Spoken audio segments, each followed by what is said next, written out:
Welcome to Wizako's GMAT podcast. My name is Baskar. Hi. This is the first episode of Wizako's GMAT podcast, and in this episode, we bring a very important update about the GMAT examination.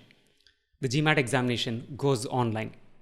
We'll look at in-depth about this in a while, but before that, as we take baby steps into podcasting, what will the podcast series comprise? It's obviously going to comprise podcasts on concepts and learning tools for both the GMAT Quant and the GMAT Verbal section. We'll be discussing those questions which can be discussed over a podcast. They're going to be examination preparation tips, strategies on how to attempt the examination, business school updates, how to apply, how to write an essay, interviews from people who have made it to business school, interviews of GMAT success stories. It's going to contain a whole lot of information that's going to help you with both your GMAT preparation and B school application process. Let's dive into today's episode. The GMAT examination goes online. In over its 60 years of existence, the GMAT examination is first time coming to your doorsteps. Obviously, the COVID-19 situation has warranted steps that companies and institutions take which they would not have otherwise taken. The GMAT examination is available throughout the year in general, and students take it at different points of time to catch application deadlines that span almost through the year. For example, the US schools typically have application windows which start in September, and there are schools in India which start their academic calendar in April. So almost around the year, you have different points in time when you can join a business school, and there are different application deadlines. With a lot of the testing centers being non-operational on account of this COVID-19 situation, thanks to the lockdown, students are not sure whether they'll be able to take the GMAT this year, and if so, when and where they'll be able to take. To basically alleviate the problem that has come account of this, GMAT is making the test available online. Yes, you'll be able to take the examination at your home.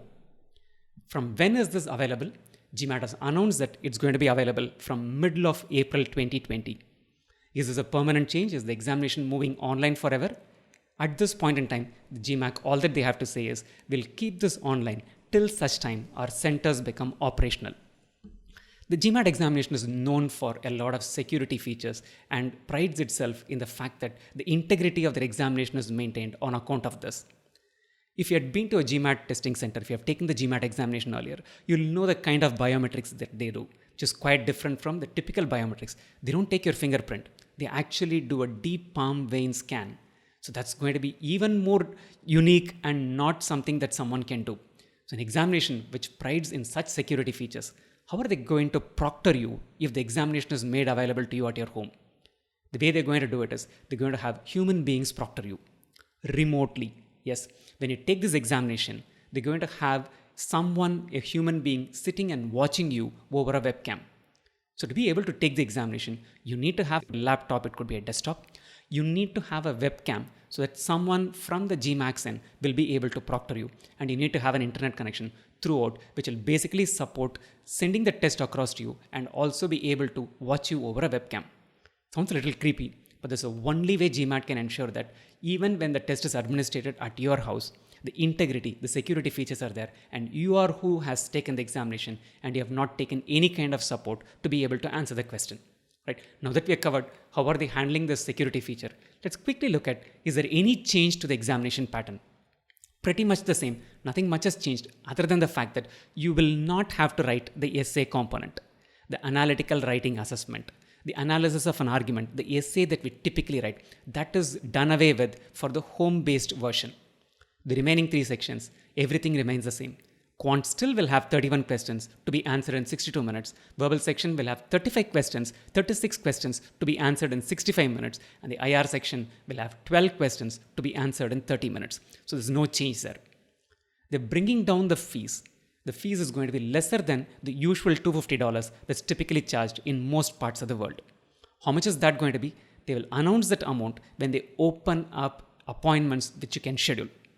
Obviously, this examination, if it is an anywhere examination, is it also an anytime examination? That part it is not. You can take the examination anywhere as long as you have a good internet connection and you have a webcam. But you will not be able to take the examination anytime of your choice because they need to have a human being proctoring you, which means that they're going to have fixed slots in which the examination has to be taken, and you still need to schedule an appointment to be able to take this. The slots are not going to be many. They're going to be limited slots. So when it opens up, my recommendation is quickly go sign up if you want to catch an application deadline. Before we say goodbye, here's a question. Is 0 an even number or an odd number? Until next time, stay safe, stay healthy.